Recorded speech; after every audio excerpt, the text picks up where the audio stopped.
Capítulo 37. La señora Palmer se encontraba también al término de una quincena que su madre sintió que ya no era necesario destinarle todo su tiempo a ella, y contentándose con visitarla 1 o 2 veces al día, dio fin a esta etapa para volver a su propio hogar y a sus propias costumbres, encontrando a las señoritas Dashwood muy dispuestas a retomar la parte que habían desempeñado en ellas. Al tercer o cuarto día tras haberse reinstalado en Berkeley Street, la señora Jennings, recién de vuelta a su visita cotidiana a la señora Palmer, entró con un aire de tan apremiante importancia en la sala donde Elinor se encontraba a solas que ésta se preparó para escuchar algo prodigioso, y tras haberle dado solo el tiempo necesario para formarse tal idea, comenzó de inmediato a fundamentarla diciendo: «Cielos, mi querida señorita Dashwood, ¿supo la noticia?» «No, señora, ¿de qué se trata?» «Algo tan extraño, pero ya le contaré todo. Cuando llegué donde el señor Palmer, encontré a Charlotte armando todo un alboroto en torno al niño. Estaba segura de que estaba muy enfermo, lloraba y estaba molesto, y estaba todo cubierto de granitos. Lo examiné entonces de cerca, y cielos, querida», le dije, «no es nada, solo un sarpullido». Y la niñera dijo lo mismo, pero Charlotte no. Ella no estaba satisfecha, así que enviaron por el señor Donovan, y por suerte acababa de llegar de Harley Street, así que fue de inmediato, y apenas vio al niño dijo lo mismo que nosotras, que no era nada sino un sarpullido, y ahí Charlotte se quedó tranquila. Y entonces, justo cuando se iba, me vino a la cabeza, y no sé cómo se me fue a ocurrir pensar en eso, pero se me vino a la cabeza preguntarle si había alguna noticia, y entonces él puso esa sonrisita afectada y tonta, y fingió todo un aire de gravedad, como si supiera esto y lo otro, hasta que al fin susurró: «Por temor a que algún informe desagradable llegara a las jóvenes bajo su cuidado sobre la indisposición de su cuñada, creo aconsejable decir que, en mi opinión, no hay motivo de alarma. Confío en que la señora Dashwood se recupere perfectamente». «¿Cómo? ¿Está enferma Fanny?» «Es lo mismo que yo le dije, querida. Cielos», le dije, «¿está enferma la señora Dashwood?» Allí salió todo a la luz, y en pocas palabras, según lo que me pude dar cuenta, parece ser esto. El señor Edward Ferrars, el mismísimo joven con quien yo solía hacerle a ustedes bromas, aunque como han resultado las cosas, ahora estoy terriblemente contenta de que en verdad no hubiera nada de eso, el señor Edward Ferrars, al parecer, ha estado comprometido desde hace más de 1 año con mi prima Lucy. Ahí tiene, querida, y sin que nadie supiera ni una sola palabra del asunto, salvo Nancy. ¿Lo habría creído posible? No es en absoluto extraño que se gusten, pero que las cosas avanzaran tanto entre ellos y sin que nadie lo sospechara, eso sí que es extraño. Nunca llegué a verlos juntos, o con toda seguridad lo habría descubierto de inmediato. Bueno, y entonces mantuvieron todo esto muy en secreto por temor a la señora Ferrars, y ni ella ni el hermano de usted, ni su cuñada sospecharon nada de todo el asunto, hasta que esta misma mañana, la pobre Nancy, que como usted sabe es una criatura muy bien intencionada, pero nada en el terreno de las conspiraciones, lo soltó todo. Cielos, pensó para sí, le tienen tanto cariño a Lucy que seguro no se opondrán a ello. Y así vino y se fue donde su cuñada, señorita Dashwood, que estaba sola bordando su tapiz, sin imaginar lo que se le venía encima, porque acababa de decirle a su hermano, apenas hacía 5 minutos, que pensaba armarle a Edward un casamiento con la hija de algún lord, no me acuerdo cuál. Así que ya puede imaginar el golpe que fue para su vanidad y orgullo.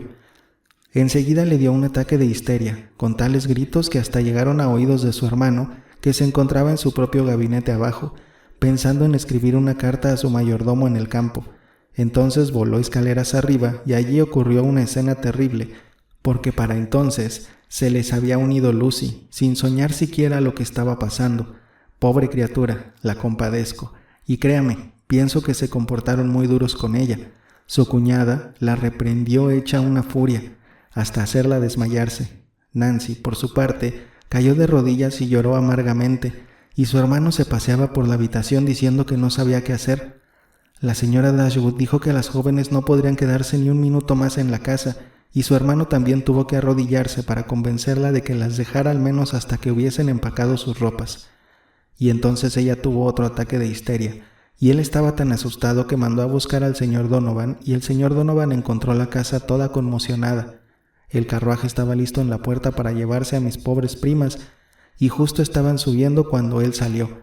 La pobre Lucy, me contó, estaba en tan malas condiciones que apenas podía caminar, y Nancy estaba casi igual de mal. Déjeme decirle que no tengo paciencia con su cuñada, y espero con todo el corazón que se casen, a pesar de su oposición. Dios, ¿cómo se va a poner el pobre señor Edward cuando lo sepa, que hayan maltratado así a su amada, porque dicen que la quiere enormemente con todas sus fuerzas? No me extrañaría que sintiera la mayor de las pasiones, y el señor Donovan piensa lo mismo. Conversamos mucho con él sobre esto, y lo mejor de todo es que él volvió a Harley Street para estar a mano cuando se lo dijeran a la señora Ferrars, porque enviaron por ella apenas mis primas dejaron la casa, y su cuñada estaba segura de que también ella se iba a poner histérica. Y bien puede ponerse, por lo que a mí me importa. No le tengo compasión a ninguno de ellos. Nunca he conocido a gente que haga tanto alboroto por asuntos de dinero y de grandeza. No hay ningún motivo en el mundo por el que el señor Edward y Lucy no deban casarse. Estoy segura de que la señora Ferrars puede permitirse velar muy bien por su hijo, y aunque Lucy personalmente casi no tiene nada, sabe mejor que nadie cómo sacar el mayor provecho de cualquier cosa. Y yo diría que si la señora Ferrars le asignara, aunque fueran 500 libras anuales, podría hacerlas lucir, lo mismo que otra persona haría con 800. ¡Cielos! ¡Qué cómodos podrían vivir en una casita como la de ustedes, o un poco más grande, con 2 doncellas y 2 criados! Y creo que yo podría ayudarlos en lo de las doncellas, porque la mía, Betty, tiene una hermana desocupada que les vendría perfectamente. La señora Jennings finalizó su discurso, y como Elinor tuvo tiempo suficiente para ordenar sus pensamientos, pudo responder y hacer los comentarios que se suponía debía despertar en ella el tema en cuestión. Contenta de saber que no era sospechosa de tener ningún interés particular en él, y que la señora Jennings, como últimamente varias veces le había parecido ser el caso, ya no se la imaginaba encariñada con Edward, y feliz sobre todo porque no estuviera ahí Marianne, se sintió muy capaz de hablar del asunto sin turbarse y dar una opinión imparcial, según creía, sobre la conducta de cada uno de los interesados.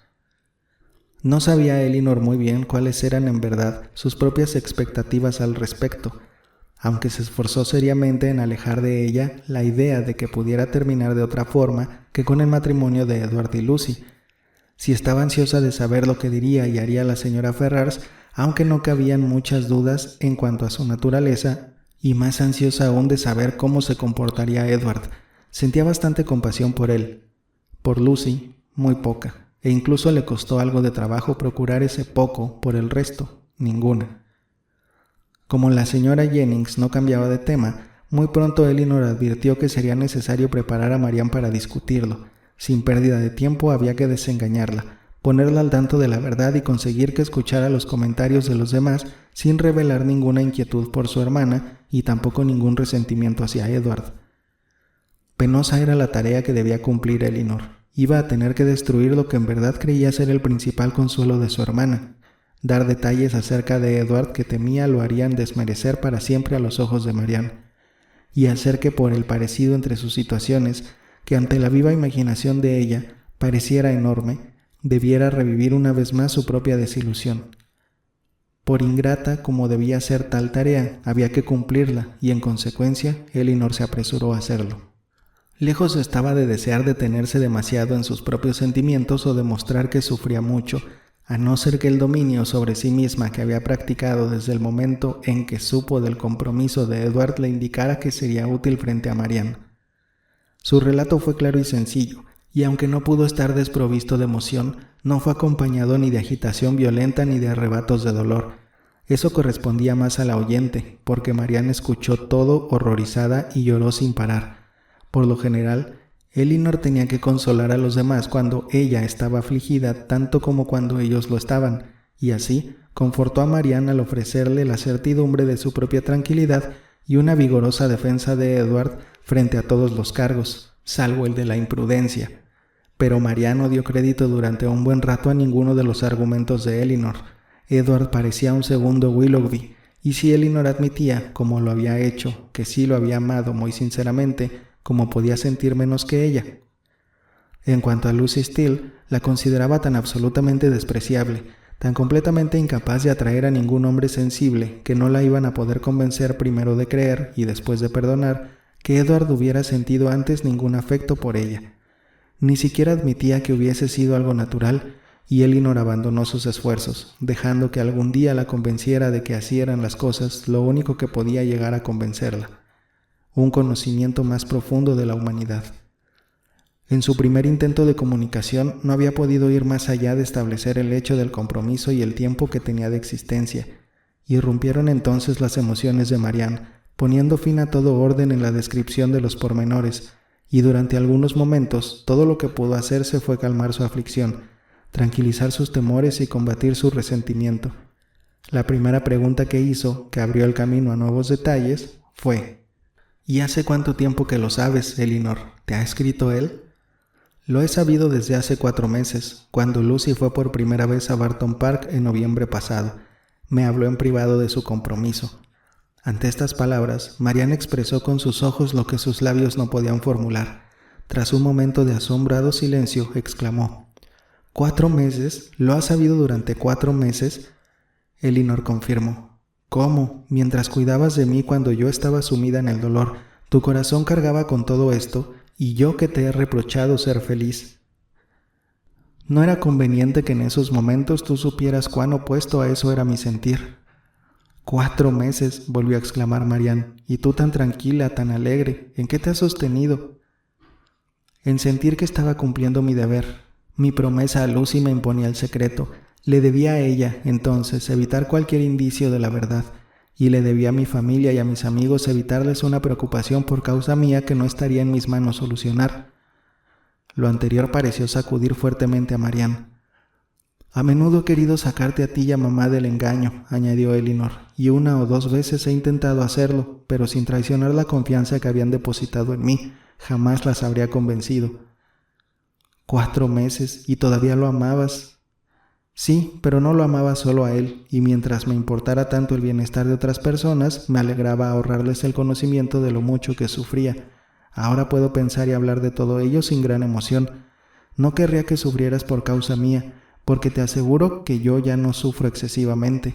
Tengo muchas cosas en que apoyarme. No creo haber causado esta desilusión con ninguna imprudencia mía y la he sobrellevado, en lo que me ha sido posible, sin esparcirla a mi alrededor. Absuelvo a Edward de toda conducta en esencia impropia. Le deseo mucha felicidad y estoy tan segura de que siempre cumplirá con su deber que, aunque ahora pueda abrigar algún arrepentimiento, a la larga será feliz. Lucy no carece de juicio, y ese es el fundamento sobre el que se puede construir todo lo que es bueno. Y después de todo, Marianne, después de lo fascinante que puede ser la idea de un amor único y permanente, y de todo cuanto pueda ponderarse una felicidad que depende por completo de una persona en especial, las cosas no son así, no es adecuado, no es posible que lo sean. Edward se casará con Lucy, se casará con una mujer superior en aspecto e inteligencia a la mitad de las personas de su sexo, y el tiempo y la costumbre le enseñarán a olvidar que alguna vez creyó a alguna otra superior a ella. Si es así como piensas, dijo Marianne, si puede compensarse tan fácilmente la pérdida de lo que es más valioso, tu aplomo y tu dominio sobre ti misma son quizá un poco menos asombrosas, se acercan más a lo que yo puedo comprender. Te entiendo. Supones que mis sentimientos nunca han sido muy fuertes. Durante 4 meses, Marianne, todo esto me ha pesado en la mente sin haber podido hablar de ello a nadie en el mundo, sabiendo que, cuando lo supieran, tú y mi madre serían enormemente desgraciadas, y aún así impedida de prepararles para ello ni en lo más mínimo. Me lo contó, de alguna manera me fue impuesto por la misma persona cuyo más antiguo compromiso destrozó todas mis expectativas, y me lo contó, así lo pensé, con aires de triunfo. Tuve, por tanto, que vencer las sospechas de esta persona intentando parecer indiferente allí donde mi interés era más profundo. Y no ha sido solo una vez, una y otra vez he tenido que escuchar sus esperanzas y alegrías. Me he sabido separada de Edward para siempre, sin saber de ni siquiera una circunstancia que me hiciera desear menos la unión. Nada hay que lo haya hecho menos digno de aprecio, ni nada que asegure que le soy indiferente. He tenido que luchar contra la mala voluntad de su hermana y la insolencia de su madre, y he sufrido los castigos de querer a alguien sin gozar de sus ventajas, y todo esto ha estado ocurriendo en momentos en que, como también lo sabes, no era el único dolor que me afligía. Si puedes creerme capaz de sentir alguna vez, con toda seguridad podrás suponer que he sufrido ahora. La tranquila mesura con que actualmente he llegado a tomar lo ocurrido, el consuelo que he estado dispuesta a aceptar, han sido producto de un doloroso esfuerzo. No llegaron por sí mismos. En un comienzo no contaba con ellos para aliviar mi espíritu. No, Marian. Entonces, si no hubiera estado atada al silencio, quizá nada, ni siquiera lo que le debía a mis amigos más queridos, me habría impedido mostrar abiertamente que era muy desdichada. Marian estaba completamente consternada. «¡Ay, Elinor!», exclamó, «me has hecho odiarme para siempre. Qué desalmada he sido contigo, que has sido mi único consuelo, que me has acompañado en toda mi miseria, que parecías sufrir únicamente por mí. Así es como te lo agradezco. Es esta la única recompensa que puedo ofrecerte, porque tu valía me abruma. He estado intentando desconocerla». A esta confesión siguieron las más tiernas caricias. Dado el estado de ánimo en que se encontraba ahora, Elinor no tuvo dificultad alguna para obtener de ella todas las promesas que requería, y a pedido suyo, Marian se comprometió a no tocar nunca el tema con la más mínima apariencia de amargura, a estar con Lucy sin dejar traslucir el menor incremento en el desagrado que sentía por ella, e incluso, al ver al mismo Edward, si el azar los juntaba, sin disminuir en nada su habitual cordialidad. Todas eran grandes concesiones, pero cuando Marian sentía que había hecho algún daño, nada que pudiera hacer para repararlo le parecía demasiado. Cumplió a la perfección su promesa de ser discreta. Prestó atención a todo lo que la señora Jennings tenía que decir sobre el tema sin cambiar de color. No discrepó con ella en nada, y 3 veces se la escuchó decir, «Sí, señora». Su única reacción al escucharla alabar a Lucy fue cambiar de asiento, y cuando la señora Jennings mencionó el cariño de Edward, tan solo se le apretó la garganta. Tantos avances en el heroísmo de su hermana hicieron que Elinor se sintiera capaz de afrontarlo todo. La mañana siguiente las puso nuevamente a prueba con la visita de su hermano, que llegó con un aspecto muy serio a discutir el terrible asunto y traerles noticias de su esposa. «Habrán escuchado, supongo», les dijo con gran solemnidad, no bien se hubo sentado, «del insólito descubrimiento que ayer tuvo lugar bajo nuestro techo». Todos hicieron gestos de asentimiento. Parecía un momento demasiado atroz para las palabras. «Mi esposa», continuó, «ha sufrido espantosamente, también la señora Ferrars. En suma, ha sido una escena muy difícil y dolorosa, pero confío en que capearemos la tormenta sin que ninguno de nosotros resulte demasiado abatido. Pobre Fanny, estuvo con ataques histéricos todo el día de ayer, pero no quisiera alarmarlas demasiado. Donovan dice que no hay nada demasiado importante que temer. Es de buena constitución y capaz de enfrentarse a cualquier cosa. Lo ha sobrellevado con la entereza de un ángel. Dice que no volverá a pensar bien de nadie, y no es de extrañar tras haber sido engañada en esa forma. Recibir tanta ingratitud tras mostrar tanta bondad y entregar tanta confianza. Fue obedeciendo a la generosidad de su corazón que invitó a estas jóvenes a su casa, simplemente porque pensó que se merecían algunas atenciones, que eran unas muchachas inofensivas y bien educadas y que serían una compañía agradable. Porque por otra parte ambos deseábamos enormemente haberte invitado a ti y a Marian a quedarse con nosotros, mientras la gentil amiga donde se están quedando ahora atendía a su hija. Y ahora verse así recompensados, con todo el corazón, dice la pobre Fanny, con su modo afectuoso, querría que hubiéramos invitado a tus hermanas en vez de a ellas. En ese momento una pausa, esperando los agradecimientos del caso y habiéndolos obtenido, continuó. Lo que sufrió la pobre señora Ferrars cuando Fanny se lo contó es indescriptible. Mientras ella, con el más sincero afecto, había estado planificando la unión más conveniente para él, ¿cómo suponer que todo el tiempo él había estado comprometido con otra persona? No se le había pasado por la mente sospechar algo así, y si hubiera sospechado la existencia de cualquier predisposición de parte de él, no la hubiera buscado por ese lado. Ahí se los aseguro, dijo, me habría sentido a salvo. Ha sido una verdadera agonía para ella. Conversamos entre nosotros, entonces, sobre lo que debía hacerse, y finalmente ella decidió enviar por Edward.